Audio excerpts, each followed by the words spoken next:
नमस्कार दोस्तों, मैं साहू सर। आज हम लोग कन्यादान शीर्षक कविता का अध्ययन करेंगे। इसके कवि ऋतुराज कहते हैं कि जब कोई माँ कन्यादान करती है उस समय कितना उसको दुख होता है और माँ कन्यादान के समय अपनी बेटी को क्या क्या सीख देती है। कवि इस कविता के माध्यम से अपना विचार को रखने का प्रयास किए हैं। तो चलिए कविता की ओर चलते हैं। कितना परमाणिक था उसका दुख। परमाणिक का मतलब सत्य, वास्तविक। उसका दुख मतलब किसका? माँ का।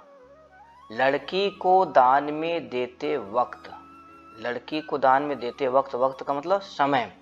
कह रहे हैं कवि कि कितना सत्य है माँ का दुखी होना। कब? जब लड़की को दान में कोई माँ दान करती है तो वो दुखी होती है। ये कितना सत्य है।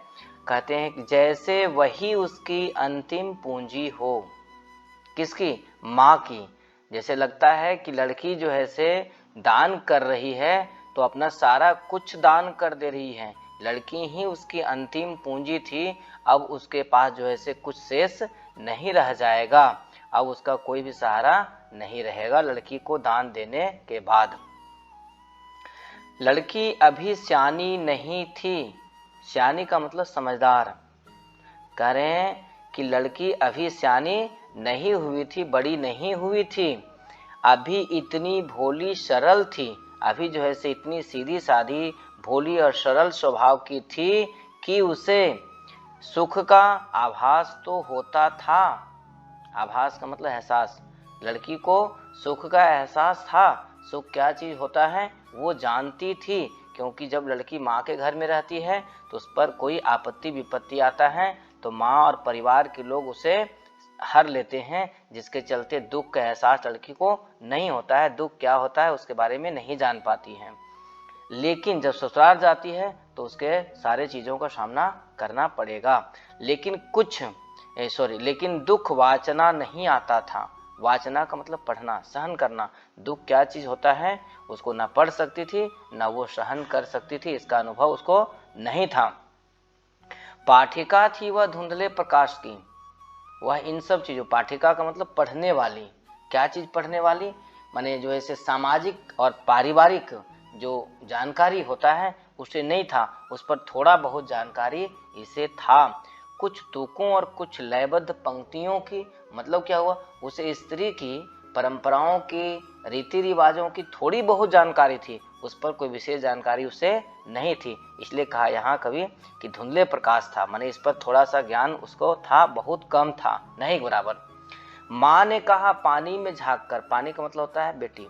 यहाँ जो है से पानी का मतलब बेटी होगा। माने माँ जो है से अपने बेटी को कह रही है क्या कि अपने चेहरे पर मत रीझना। रीझना मतलब खुश होना कि तुम अति सुंदर हो। इस सुंदरता का घमंड तुम्हारे पास नहीं होना चाहिए। क्योंकि जब बेटी आगे सीख देती है माँ जो है से बेटी को, तो क्या कहती है कि जब ससुराल जाती है तो वहाँ अलग अलग परिस्थितियों का सामना पड़ सकता है।